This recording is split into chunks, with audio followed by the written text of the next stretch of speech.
শুভ সকাল। আমন্ত্রণ জানাচ্ছি সংবাদ পর্যালোচনা ভিত্তিক আরটিভির নিয়মিত আয়োজন নিটল টাটা আজ পত্রিকায়। সঙ্গে আছি মামুনুর রহমান খান।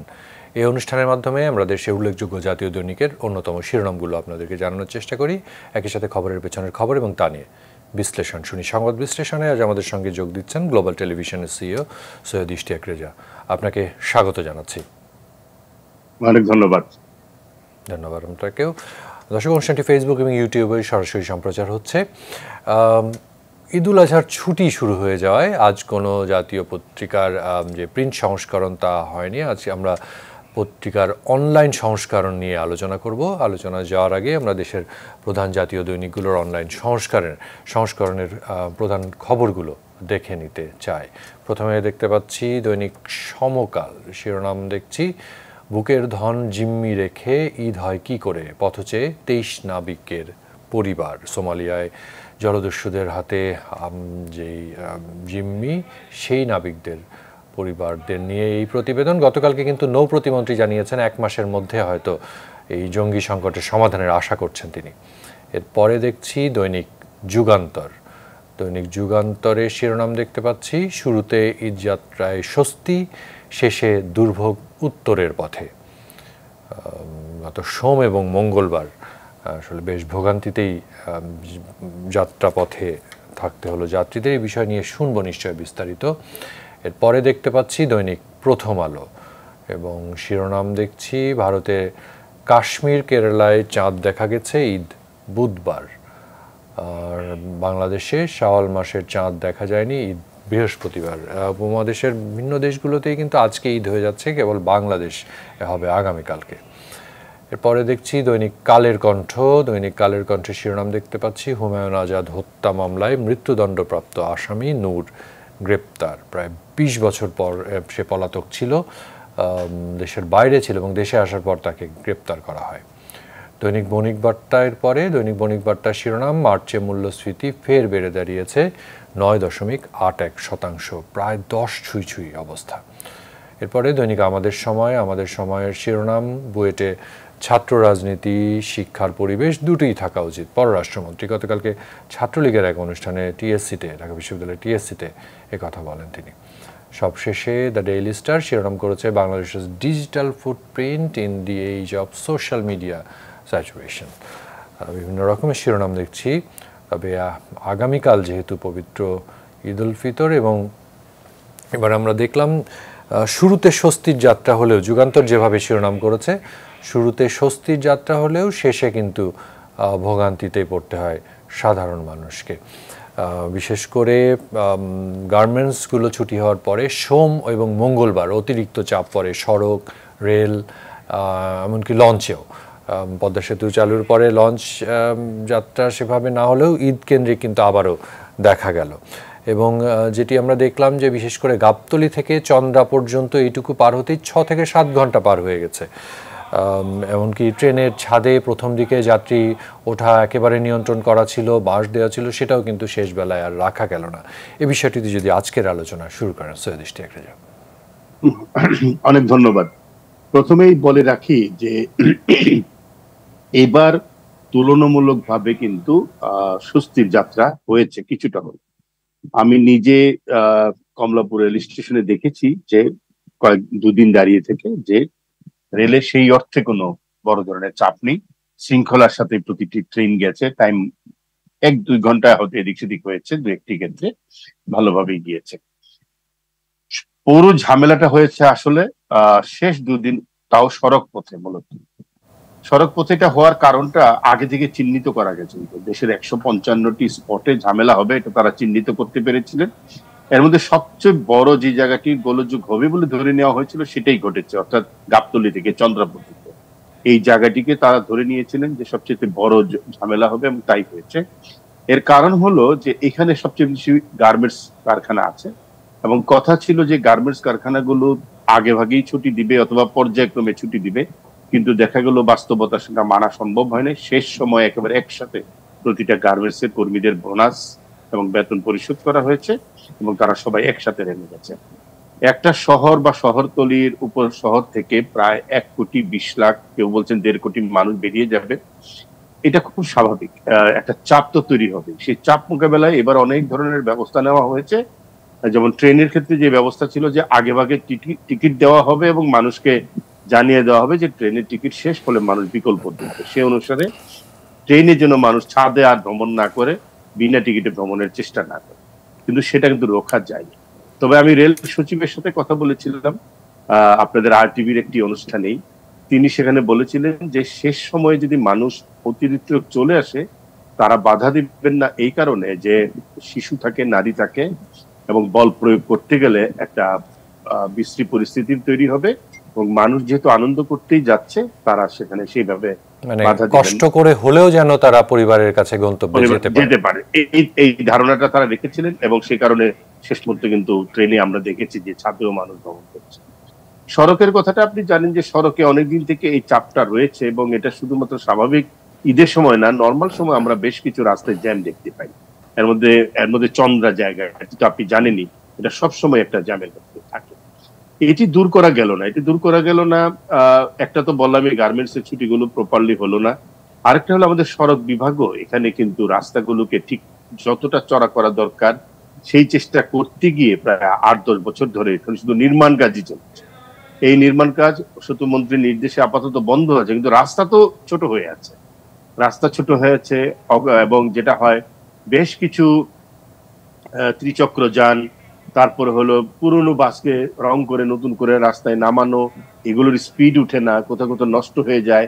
একটি গাড়ি আমাকে হাইওয়ে পুলিশের ডিআইজি বলেছেন যে একটা বাস নষ্ট হয়ে গেলে ওখান থেকে সরাতে 4 ঘন্টা লাগে। ফলে এই গাড়িগুলো যখন নেমে যায় তখন আর কিছু করার থাকে না। এখানে মালিক এবং যেটি দেখা যায় যে এই বিশেষ করে ঈদের সময়টায় অতিরিক্ত যেহেতু যাত্রী চাপ থাকে, অনেক স্বল্প পাল্লার গাড়ি কোনো মতে দূরপাল্লায় নামিয়ে দেওয়া হয়, অনেক দুর্বল গাড়ি, ভাঙাচোরা গাড়ি, মেয়াদহীন গাড়ি, ফিটনেসবিহীন গাড়ি, সেগুলোকেও রং করে নামিয়ে দেওয়া হয়, সেগুলো কিন্তু সমস্যা তৈরি করে, দুর্ঘটনার সমস্যা তৈরিটা করেছে। এদের স্পিড থাকে না, এরা নানা জায়গায় নষ্ট হয়ে যায়। সবচেয়ে বড় কথা এদের রুটও চেনে না অনেক ক্ষেত্রে। এদের যে হেল্পার থাকে বাসের, তারাও কিন্তু অনেক সময় ভুল পথে ঢুকে আবার যখন ইউটার্ন করতে যায় বা গাড়িটা ঘোরাতে যায় তখন অনেক সময় জটিলতা হয়। এগুলো খুব প্র্যাকটিক্যাল প্রবলেম আমাদের।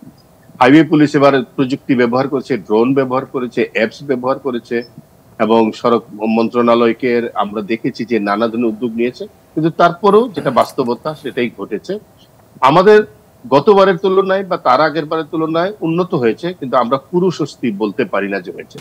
এবার এখন পর্যন্ত বড় দুর্ঘটনার খবর আমরা পাইনি, যদিও গতকাল ময়মনসিংহে একটি বড় দুর্ঘটনা ঘটেছে, প্রায় 10 জন মারা গেছে, বাট ওটা স্থানীয় দুর্ঘটনা হিসেবেই পরিচিত পাবে, কারণ ঈদ দুর্ঘটনা হিসেবে দেখবে না মানুষ। তবে রোমেল, আমরা বলতে পারি যে আমরা তুলনামূলকভাবে এবার সড়ক পথ বলেন, নৌপথ বলেন, তুলনামূলকভাবে ভালো যাত্রা দেখতে পেয়েছি। আমরা প্রত্যাশা করতে পারি যে আগামীতে আরো ভালো বেশ কিছু কাজ করা যেতে পারে। একটা হলো এই যে ফিটনেসবিহীন যানবাহন নেমে যায়, এটার একটা বিকল্প আমরা কিন্তু প্রস্তাবনা দিয়েছিলাম RTVর গোল টেবিলেই, যে সরকারি অনেক কর্পোরেশনের ভালো ভালো গাড়ি থাকে, কারণ এত মানুষ যাবে, গাড়ি স্বল্পতা থেকে এই গাড়িগুলো দিয়ে যদি একটা সাপোর্ট দেওয়া যায়, সময়টা এই গাড়িগুলো ভালো, এটা কিন্তু একটা বড় সাপোর্ট হবে। আপনি বুয়েটের সাম্প্রতিক গবেষণাটা নিশ্চয়ই আপনার নজরে এসেছে, সেখানে বলা হচ্ছে যে ঈদ কেন্দ্রিক প্রায় 1,20,00,000 মানুষ রাজধানী ছাড়ে এবং আমাদের যে যানবাহনগুলো সেগুলোর সক্ষমতা আছে 86 লাখের কিছু বেশি। তার মানে এটা কিন্তু দেখাই যাচ্ছে যে প্রায় 33-34 লাখ মানুষ, তাদেরকে কিন্তু বিকল্প পথে ঝুঁকি নিয়ে, ভোগান্তি মাথায় নিয়েই ফিরতে হয়। তো এইটা নিয়ে আপনি যেটি একটি বলছিলেন যে বিভিন্ন সরকারি সংস্থাগুলো, অফিসগুলো, কার্যালয়গুলো তাদের নিজস্ব পরিবহন আছে, যেটা কিন্তু ঈদের সময় সেগুলো বসে থাকে, সেগুলো কোনো কাজ থাকে না। কিন্তু সরকারের জায়গা থেকে, কর্তৃপক্ষের জায়গা থেকে এই যে 33 লাখ 34 লাখ মানুষ যাদের পরিবহন ব্যবস্থা থাকবে না একদম হিসাব অনুযায়ী দেখা যাচ্ছে, তাদের জন্য বিশেষ কোনো উদ্যোগ বা পরিকল্পনা, চেষ্টা সেগুলি আছে কিনা? না, আমরা এখন পর্যন্ত দৃশ্যমান দেখতে পাচ্ছি না। আমি একটু দৃষ্টান্তটা দেই, জাকার্তা ইন্দোনেশিয়ার রাজধানী, সেখান থেকে প্রতি ঈদে 9 কোটি মানুষ বেরিয়েছে। এই 9 কোটি মানুষকে তারা কিভাবে ম্যানেজ করে? একসময় জাকার্তার অবস্থা আমাদের মতোই ছিল, এখন কিন্তু জাকার্তার ঈদযাত্রা নিয়ে কোনো ধরনের প্রশ্ন শুনতে হয় না। ওরা যেটা করে ছুটিটাকে বাড়িয়ে দেয়, অন্যান্য বছরের অন্যান্য সময় ছুটি কমিয়ে দিয়ে ঈদের সময়টা বাড়িয়ে দিচ্ছে এবং ফেজ বাই ফেজ, যেটা একটা প্রসেস হতে পারে। আরেকটা হলো জাকার্তায় নৌবাহিনীর সহযোগিতা নেওয়া হয়, নৌবাহিনীর জাহাজের মাধ্যমে দ্বীপাঞ্চলের মানুষদেরকে সেই জাহাজগুলো দিয়ে বাড়িতে পৌঁছে দেওয়া। একটা কাজ ইন্দোনেশিয়ার সরকার করে দরিদ্র মানুষ, যেমন গার্মেন্টস এর কর্মীরা দরিদ্র, এরকম দরিদ্র মানুষদের ন্যাশনাল আইডির বিনিময়ে বিনা টিকিটে মানে বিনা টাকায় বিনা ভাড়ায় ভ্রমণের সুযোগ করে দেয়। ফলে দেখা যায় যে তারা এটা একটা স্বস্তি তাদের জন্য, মানুষকে একটা সেবা দেওয়ার জন্য। ঠিক এই সময় এসে হাইওয়ের সমস্ত টোল তুলে ফেলা, কোনো ধরনের টোল রাখা হয় না, কারণ টোল কালেকশন করতে গিয়ে এক ধরনের বিলম্ব হয়। বাংলাদেশ এবার করেছে, কিছু জায়গায় করেছে, টোল কালেকশন করা হচ্ছে না, কিন্তু দেখা যায় যে ঠিকই টোল নেওয়া হচ্ছে, মানে আদেশ আছে টোল নেওয়া হবে না, কিন্তু এটাকে মনিটরিং করা হচ্ছে। আরেকটা হলো, আপনি এত আধুনিক পদ্মা সেতু বানালেন, কিন্তু আপনার টোল কালেকশন প্রসেসটা রয়ে গেল ম্যানুয়াল, এবং ফলে এখানে ইটিসি না করার কারণে, ইলেকট্রনিক টোল কালেকশন না করার কারণে দীর্ঘ জ্যাম লেগে যাচ্ছে এই পথের মধ্যে, যদিও দক্ষিণবঙ্গের যাত্রা আগের চেয়ে ভালো হয়েছে। তো এই কাজগুলো কিন্তু খুব কঠিন কাজ নয় বলে আমরা মনে করি। ইলেকট্রনিক টোল কালেকশন করে ফেলা, ডিজিটাল বাংলাদেশে ঈদের সময় কিছুদিন টোল না নেওয়া, অন্তত শেষ 2টা দিন যদি টোল না নেয়, এবং যদি সরকারি বাসগুলো কিংবা অন্য কোনো উপায়ে মানুষদেরকে সহযোগিতা করা যায়, দৃষ্টান্ত তো রয়েছে আমাদের এই এশিয়াতেই দৃষ্টান্ত রয়েছে, তো সেটা যদি তারা অনুসরণ করতে পারে।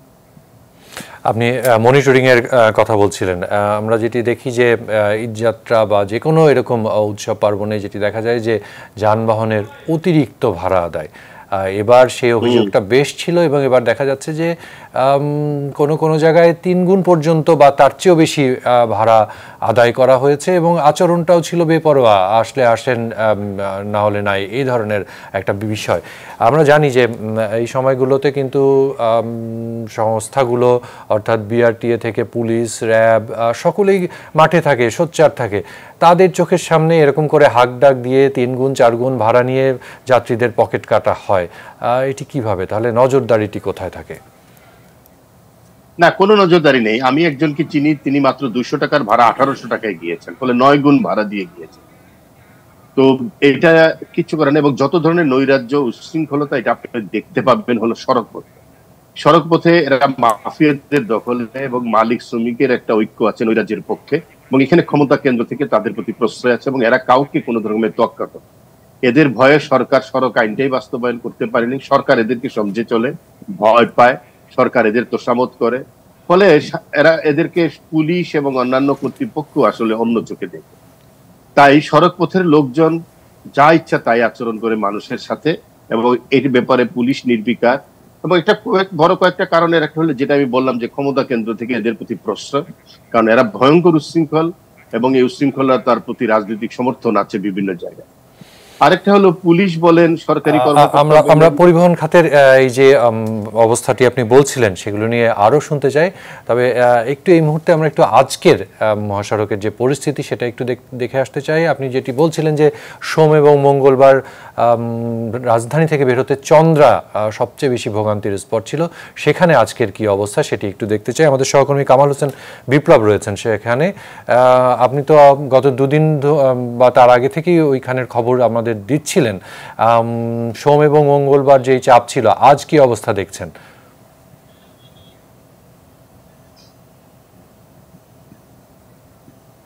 জি, আমি এই মুহূর্তে দাঁড়িয়ে আছি ঢাকা টাঙ্গাইল মহাসড়কের চন্দ্রা এলাকায়। আগামীকাল রাত পহলেই কিন্তু ঈদ উল ফিতর। প্রতিদিন যে যাত্রী এই চন্দ্রা ত্রিমুর এলাকায় দুর্ভোগ পোহাতো, আজ কিন্তু সকাল থেকেই সেই চিত্র নেই বললেই চলে। তবে কিছু সংখ্যক যাত্রী এখনো চন্দ্রা ত্রিমুর রয়েছে। তবে এই ঢাকা টাঙ্গাইল মহাসড়ক এবং চন্দ্রা নবীনগর মহাসড়ক এবং গাজীপুর চন্দ্রা মহাসড়ক কিন্তু অনেকটাই ফাঁকা। তবে চন্দ্রা ত্রিমুর এলাকা জুড়ে যে বাস কাউন্টার রয়েছে সেখানে কিছু গণপরিবহনের জটলা রয়েছে। এছাড়া ঢাকা টাঙ্গাইল মহাসড়কে তেমন যানজট নেই এবং গণপরিবহনের এবং যাত্রীর চাপ নেই। তবে আমি একটি কথা বলি যে এই চন্দ্রা ত্রিমুর এলাকা হতে কিন্তু উত্তরবঙ্গের 22টি জেলার মানুষ প্রতি বছর তাদের পরিবার পরিজনের সাথে ঈদ কাটানোর জন্য এখান থেকে চলে যেতে হয়, যার ফলে চন্দ্রা ত্রিমুর এলাকায় প্রতি বছর যানজটের নাগাল তাদের পোহাতে হয়। তবে একটি বলে, চন্দ্রা ত্রিমুর এলাকায় প্রতি বছর গণপরিবহন রয়েছে তারা কিন্তু অধিক ভাড়া তাদের কাছ থেকে নিচ্ছে বলে যাত্রীদের অনেক অভিযোগ রয়েছে। জি, এই ছিল চন্দ্রা ত্রিমুর এলাকার সর্বশেষ খবর। জি সতীশ টেকরে, যে আপনি শুনছিলেন আসলে গত 2 দিনের যে ভোগান্তি, আজকে তার মানে চাপটা আসলে গত 2 দিনে চলে গেছে, আজকে কিন্তু স্বস্তির যাত্রায় আমরা দেখছি সেখানে। যেহেতু আজকে একেবারে সব জায়গায় কাজ বন্ধ, সুতরাং তারা মানুষ চেষ্টা করেছে সম্পূর্ণভাবে মঙ্গলবারের মধ্যে চলে যেতে। যেটা বলছিলাম, বাংলাদেশের সড়ক পথে এই নৈরাজ্যটা আমরা কোনোভাবেই বন্ধ করতে পারছি না। লাইসেন্সবিহীন গাড়ি, তা ফিটনেসবিহীন গাড়ি চলাচলের ক্ষেত্রে দেখেন এদের কোনো ধরনের সহযোগিতা পাওয়া যাচ্ছে না। আমাদের সড়ক পথের যে ব্যবসায়ীরা আছেন এবং শ্রমিকরা আছেন, এবং এই কারণেই, এবং আমি যেটা বলছিলাম যে এই মালিকানার ধরনটা যদি দেখেন, আপনি দেখবেন যে এখানে পুলিশ কর্মকর্তা থেকে শুরু করে সরকারি উচ্চ পর্যায়ের কর্মকর্তা, খুবই ক্ষমতাধর ব্যক্তিবর্গ, এবং তারা আবার এমপি মন্ত্রী, ফলে সামগ্রিকভাবে এই খাতের ব্যাপারে কিছুই করা যায় না, এবং এরা ভয়ঙ্কর নৈরাজ্য এবং ঐক্যবদ্ধ। ফলে যে কোনো কিছুতে যাত্রীরা অসহায় বলতে বাংলাদেশের মানুষ অসহায়। এবং এখানে একটা ভিকটিম ব্লেমিং এর কালচার আছে। বাংলাদেশে 80% দুর্ঘটনার শিকার হয় পথচারীরা, অথচ বলা হয় পথচারীরাই নাকি ভুল ছিল, গাড়ি সঠিক জায়গায় ছিল। এবং এত যে দুর্ঘটনা ঘটে, এত যে নৈরাজ্যকর অবস্থা চলে, গাড়ি বদলানো যায় না, রুট বদলানো যায় না, কোনো শাস্তি দেওয়া যায় না, কোনো ধরনের আইন কার্যকর করা যায় না। সুতরাং সেই খাত থেকে আপনি আর বড় কিছু প্রত্যাশা করতে পারেন না। এরা মানুষের গলা কাটবে। এরা যে মানুষকে এখনো গাড়িতে ধরেন যে সামান্য হলেও ভালো ব্যবহার করে, সেটাও হয়তো আর আগামীতে আমরা থাকবো না। সম্প্রতি আপনি দেখেছেন মন্ত্রী পরিষদ থেকে সড়ক আইনটার কিভাবে কাটছাট করে এটাকে একটা ছোট জগন্নাথে পরিণত করা হয়েছে, অথচ এই আইনটা 18 সালে পাশ হওয়ার পরে কার্যকর করতে দেয়নি। সংসদে পাশ হওয়া একটি আইন কার্যকর করতে দেওয়া হয়, এবং কারা করেছে এই কাজটা করেছে হলো শ্রমিকদেরকে দিয়ে, কাজটা করিয়েছে মালিকরা। এবং এই যে মাফিয়া চক্র বাংলাদেশের সড়ক খাতকে নিজেদের দখলে নিয়েছে। আমরা এত উন্নত করেছি, বাংলাদেশের এত উন্নয়নের গল্প করি, কিন্তু আপনি দেখেন সড়ক পরিবহনের চেহারা দেখেন, একটা এত নৈরাজ্য, এত বিচ্ছিরি এবং এত অনুন্নত পৃথিবীর কোনো দেশে না, এমনকি সোমালিয়াতে পর্যন্ত এরকম পরিবহন ব্যবস্থা পাবেন। রাজধানীতে যেই গণপরিবহন গুলো চলে সেদিকে তো আসলে তাকানো যায় না। আমরা শুনবো, আমরা একটু সদরঘাটের অবস্থা একটু দেখে আসতে চাই। আমাদের সহকর্মী জাহিদ রহমান রয়েছেন সেখানে। জাহিদ, পদ্মা সেতু চালুর পর তো আসলে লঞ্চের এক ধরনের অলস সময় আমরা দেখি যে লঞ্চ পরিবহনের সাথে যারা ছিলেন তাদের, কিন্তু এবার ঈদকে ঘিরে আমরা আবারও সেই পুরনো চেহারায় দেখলাম সদরঘাটকে। আজকে কি চিত্র দেখছেন? আমরা তো আরেকটা অভিযোগ যেটা পাচ্ছিলাম যে গত রাতে সম্ভবত লঞ্চ ছাড়তে অনেক বিলম্ব করা হয়েছে, যাত্রী না ভরলে ছাড়েনি, এবং এরকম অভিযোগ দেখছিলাম। আজ সকাল থেকে কি অবস্থা দেখছেন?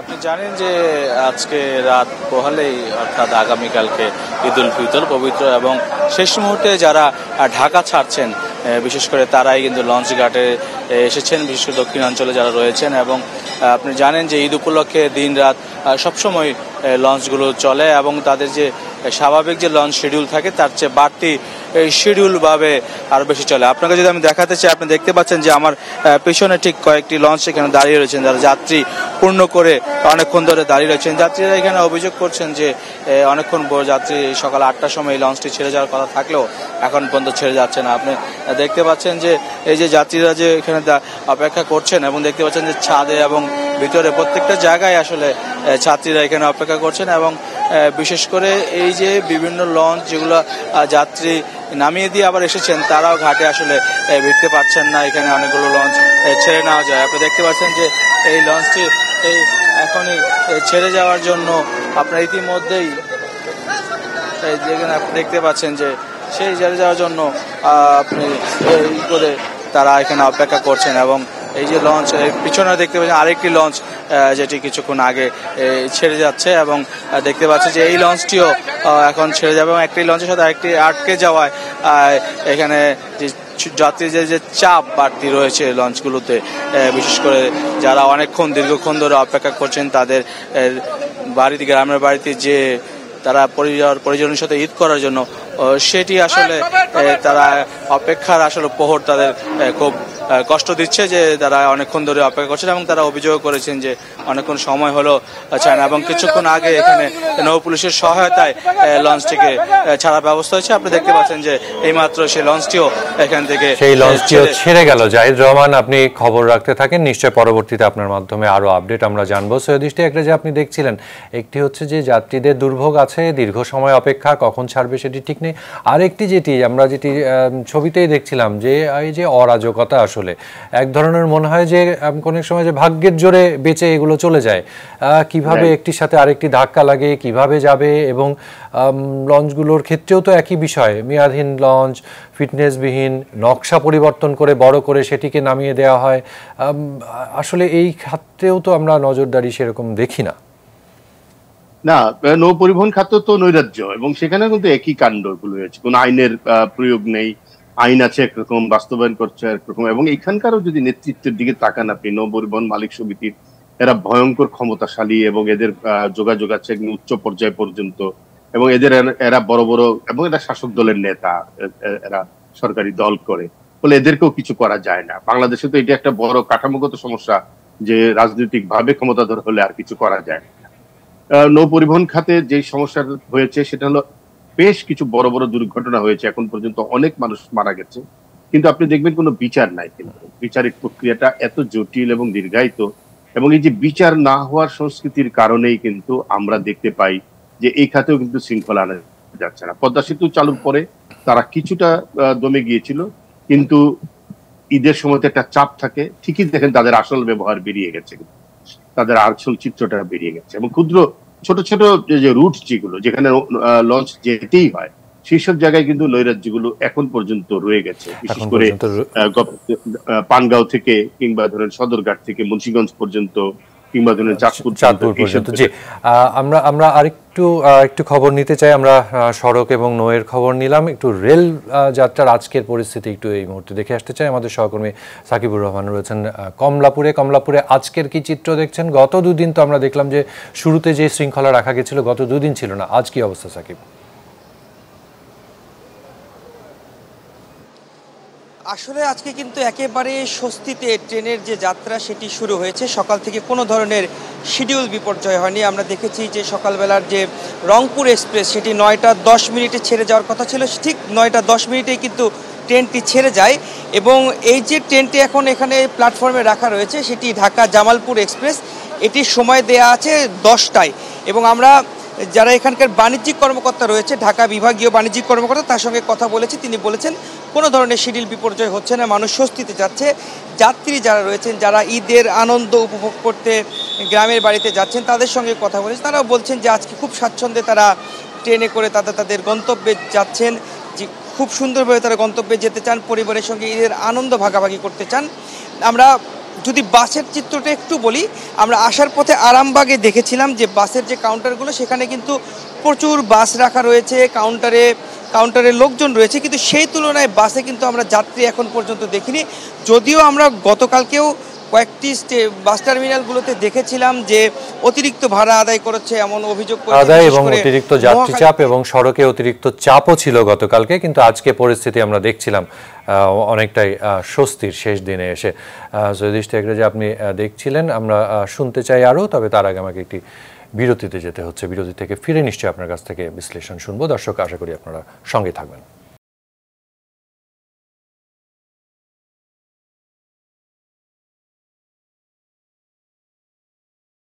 বিরতির পর আবারও স্বাগত জানাচ্ছি। নিয়মিত আয়োজন নিটর টাটা আজ পত্রিকায় সংবাদ বিশ্লেষণ। আজ আমাদের সঙ্গে রয়েছেন গ্লোবাল টেলিভিশনের সিইও সৈয়দ ইশতিয়াক রেজা। আমরা কথা বলছিলাম ঈদযাত্রা, পরিবহন খাতের যে অরাজকতা, নৈরাজ্য, সেগুলো নিয়ে। সরকারি চাকুরি তাদেরও মাঝে মাঝেই কিন্তু আমরা দেখি তাদের আচরণের, তাদের সীমা লঙ্ঘনের খবরগুলো সামনে আসতে। যেমন আজকে প্রথম আলোতে দেখছি পরিচয় গোপন করে পুরস্কার পেতে ইউএনওর আবেদন, এবং এটির যে শাস্তি সেটি ছিল কেবলমাত্র তিরস্কার। ঘটনাটি হচ্ছে চট্টগ্রামের হাটহাজারী উপজেলা নির্বাহী কর্মকর্তা হিসেবে কর্মরত মোহাম্মদ রুহুল আমিন। তিনি যখন দায়িত্বে ছিলেন তখন তিনি পরিচয় গোপন করে তার নিজের এবং স্ত্রীর নামে একটি জাতীয় পুরস্কারের, প্রধানমন্ত্রীর একটি জাতীয় পুরস্কার, সেটি পাওয়ার জন্য আবেদন করেন। পরে তার অপরাধ প্রমাণিত হয়, কিন্তু শাস্তিটি হয় কেবলমাত্র তিরস্কার। কি বলবেন?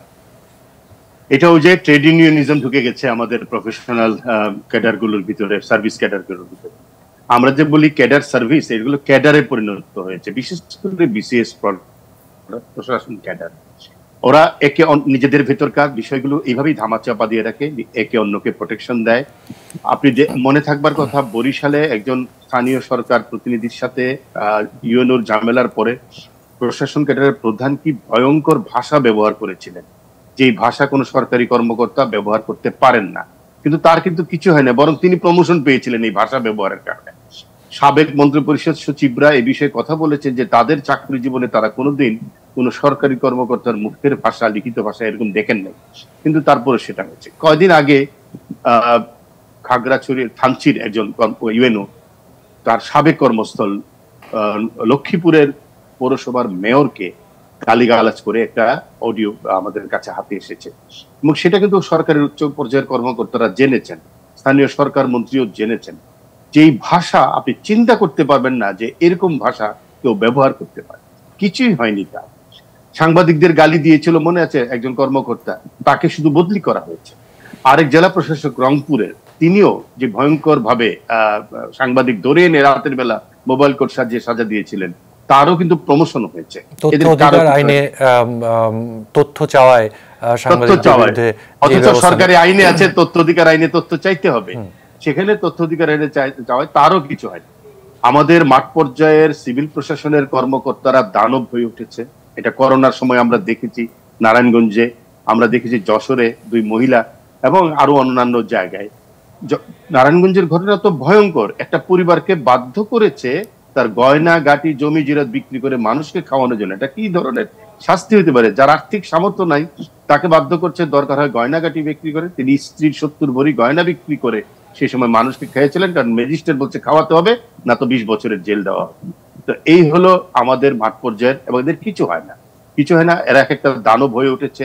এরাও ট্রেড ইউনিয়নের মতন, ওই শ্রমিকদের মতন সংগঠিত, এবং প্রায় সবগুলো আমাদের সুশাসনের সমস্ত জায়গাগুলো, প্রতিষ্ঠানগুলো দখল করে বসে আছে এরা সরকারি সুযোগ সুবিধা পাচ্ছে। এখন ডেপুটি সেক্রেটারি হলেই গাড়ি মেনটেন্যান্সের জন্য টাকা, বেতন কয়েক গুণ, ঘুষের কথা তো নাই বা বললাম।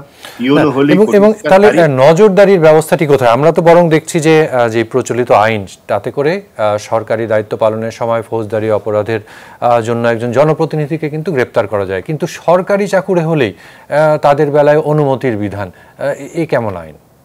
এটা তো সরকারি ইয়েদেরকে এই সুযোগ সুবিধা দিয়েছে এই রাজনীতিবিদরাই মাত্র কয়েক মিনিটের মধ্যে আইন পাশ করেছে যে সরকারি কর্মকর্তাদেরকে কোনো কিছু করা যাবে না, কিন্তু নিজেদের বেলায় কিন্তু আইনটা করতে পারবে। রাজনৈতিক নেতৃত্ব যদি দুর্বল হয়, এবং তার প্রমাণ হলো যে আমরা যেভাবে আমরা দিতি সুশাসন ব্যবস্থা, আমাদের সবকিছু, এই প্রশ্রয়টা এসছে রাজনৈতিক নেতৃত্ব থেকে। কারণ নির্বাচনী ব্যবস্থা বলেন, অন্য সব ব্যবস্থা নষ্ট হয়ে যাওয়ার পরে এই জায়গাগুলো দখল করে নিয়েছে প্রশাসনের লোকজন, এবং সেটাই সেই রাজনৈতিক নেতৃত্বের দুর্বলতা, রাজনৈতিক নেতৃত্বের আস্কারা। এগুলোতে কাছের অন্য নামে আবেদন করেছেন, বরং তাকে যে পুরস্কারটা দিয়ে দেওয়া হয়নি, এবং তাকে আপনি সামনে দেখবেন কত ধরনের পুরস্কার, পদক ইত্যাদি দেওয়া হয়। এবং কি বলেছেন, বলা হচ্ছে কি যে তিনি তো গাছ লাগিয়েছিলেন, তো তার কাজই তো গাছ লাগানো, কারণ সরকারি বৃক্ষরোপণ অভিযানে ম্যাজিস্ট্রেটদের অংশ নিতে হয়, এটা তার দায়িত্ব কর্তব্যের মধ্যে পড়ে। তো সেইটা তিনি লুকিয়ে পুরস্কার নিতে চেয়েছেন। এটা যে প্রফেশনাল মিসকন্ডাক্ট, অসদাচরণ, পেশাগত অসদাচরণ, তার জন্য যে শাস্তি হওয়া দরকার সেটি না দিয়ে তাকে তিরস্কার করা, লঘুদণ্ড দিয়ে আমি বলবো যে দৃষ্টান্ত স্থাপন করা হয়েছে যে তোমরা আরো কিছু করো, তোমাদের কিছুই হবে না। ফলে মাঠ পর্যায়ের প্রশাসন নিয়ে আমাদের কিন্তু চিন্তা করার দরকার যে আমাদের সরকারি প্রশাসনের কর্মকর্তা, আপনি কদিন আগে দেখেছেন একজন কৃষক সাবজেক্ট ম্যাটার অফিসার কৃষি কর্মকর্তার কাছে গিয়েছিলেন একটা সাহায্য চাইতে, পরামর্শ নিতে গিয়েছিলেন। কি ধরনের ব্যবহার করেছেন সেই মহিলা কৃষি কর্মকর্তা? প্রত্যেকটা স্তরে, ডাক্তারের কাছে গেছে, বগুড়া জিয়াউর রহমান মেডিকেলে একজন রোগী সারনা বলে থাপ্পড় দিয়েছে। চিন্তা করতে পারেন, জনগণের সেবক জনগণকে থাপ্পড় মারছে, তাদের কলার চেপে ধরছে, তাদের উপরে খবরদারি করছে, তাদেরকে নিপীড়ন করছে। এই প্রশাসন দিয়ে কোনোভাবেই বাংলাদেশে আপনি কোনো সুশাসিত গণতান্ত্রিক সমাজ পাবেন না, কোনোভাবেই সম্ভব না। আমি অত্যন্ত হতাশার সাথে বলি যে আওয়ামী লীগের মতন একটি মুক্তিযুদ্ধের শক্তি ক্ষমতায় থাকার পরেও আজকে প্রশাসনের এই দৌরাত্ম্য, আমরা বলবো যে ব্রিটিশ উপনিবেশকে ছাড়িয়ে পাকিস্তানি কায়দায় এই প্রশাসকরা আমাদেরকে শাসন করছে। আমরা শেষের দিকে শুধু একেবারেই সংক্ষেপে আরেকটি শিরোনামের মন্তব্য যাই, সেটি হচ্ছে যে মার্চে মূল্যস্ফীতি বেড়ে ফের 9.81%, প্রায় 10-এর কাছাকাছি চলে গেছে এবং বলা হচ্ছে যে রমজানে যে দ্রব্যমূল্য যেভাবে লাফিয়ে বাড়লো সেটিরই প্রভাব এটি। শেষ 1 মিনিটে মন্তব্য শুনে শেষ করতে চাই। দ্রব্যমূল্য সরকারের প্রধান এজেন্ডা, নির্বাচনী ইশতেহারেও ছিল, নির্বাচনের পরেও সরকার বলেছে, কিন্তু সরকার আসলে ব্যর্থ হয়েছে। সরকার ব্যর্থ হয়েছে অনেকগুলো কারণের মধ্যে একটা হলো যে জ্বালানি তেলের দামটা সরকার স্থির করতে পারেনি, যদিও শেষ পর্যন্ত ডাইনামিক প্রসেসের মধ্যে এসছে, কিন্তু তার কোনো ইম্প্যাক্ট আমরা এখনো দেখতে পাইনি, অদূর ভবিষ্যতে দেখতে পাবো। আরেকটা কারণে দাম বেড়েছে সরকারের, সেটা হলো যে সরকারের হাতে নগদ টাকা নেই, যে সরকার যে সাপোর্ট দিবে আমার তো জিডিপি রেশিও কম, এবং ব্যবসায়ীদের সিন্ডিকেট নিয়ন্ত্রণে সরকার কোনো কাজ করেনি, এবং 4-5টা কোম্পানির হাতে ভোগ্যপণ্যের বাজার এবং বাজারে যে নজরদারি দরকার সেই নজরদারিটা রাখা হয়নি। শুধু আমরা কিছু ভোক্তা অধিকারকে রাস্তায় দেখেছি, বাজারে দেখেছি, বাস্তবে এর কোনো প্রভাব রাখতে পারেনি। যে যেভাবে পারে তারা সেভাবে দাম বাড়িয়েছে। চালের বাজার আপনি দেখেন কত টাকা হয়ে গেছে চাল, আপনি প্রত্যেকটা জিনিস মানুষের নাগালের বাইরেছে। ভরা মৌসুমে আলুর দামও আমরা নাগালের মধ্যে রাখতে পারিনি। সব মিলিয়ে আমি বলবো, যেহেতু সময় কম, সরকার চেষ্টা করেছে, প্রোঅ্যাক্টিভ হতে পারে নাই, রিঅ্যাক্টিভ হয়ে চেষ্টা করেছে। এই চেষ্টা কোনো ফলদায়ক হয় নাই, কারণ এই বাজার সিন্ডিকেট ব্যবসায়ীরা তারা আমাদের কাছে দৃশ্যমান, যারা সরকারের যে শক্তিশালী, এবং তাদেরকে নিয়ন্ত্রণ করতে বাণিজ্য মন্ত্রণালয় সহ প্রতিষ্ঠানগুলো কোনো কার্যকর উদ্যোগ নিতে পারে না, শুধু কিছু কথা বলেছে, লিপ সার্ভিস দিয়েছে, বাস্তবে কোনো কাজ করতে পারে। আপনাকে অনেক ধন্যবাদ জানাচ্ছি আমাদের সময় দেওয়ার জন্য। আমরা একেবারে এই সময় শেষ করে ফেলেছি। দর্শক, আপনাদেরকেও ধন্যবাদ জানাচ্ছি। নিটল টাটা আজ পত্রিকা অনুষ্ঠানটি এখানে শেষ করছি। জানিয়ে রাখি, অনুষ্ঠানটি সপ্তাহে প্রতিদিন সকাল 9টায় প্রচারিত হচ্ছে। দেখার আমন্ত্রণ থাকবে। ভালো থাকবেন, সুস্থ থাকবেন এবং সবাইকে ঈদের আগাম শুভেচ্ছা জানাচ্ছি। ধন্যবাদ।